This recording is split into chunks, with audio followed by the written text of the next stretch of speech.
จูซ้ำคิดฮอดสาวพรคำสาวโพใสสำเนื้อขาวพองไม่วอนอยู่บ้านพันใสไม่ติดบ้านนาทงจองหน้าทองสาวงามแก้มมอง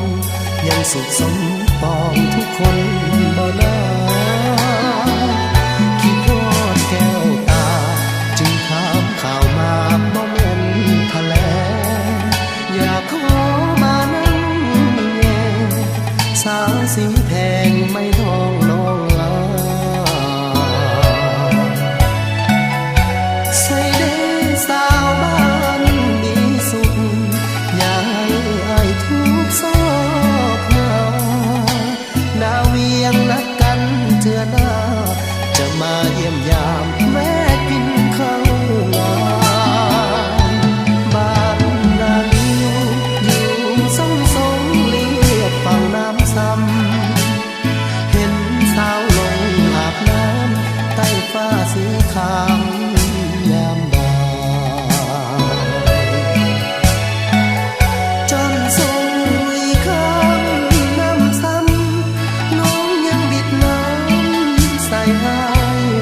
สาวธาตุเมืองพัดหงมาใส่อย่าลืมเมื่ออายน้องสาวพันก่อนจากน้องไปเพิ่นสั่งขวัญใจขอลาก่อนนะบ่โดนอายจะกลับมา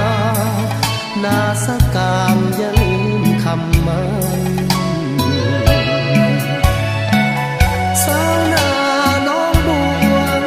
ขับมองน้องขับส่งให้คืนนั้นถึงแม้นหลายปีพ้นผ่านสำเนียงน้องนั้นอายยังบ่มี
ส่ง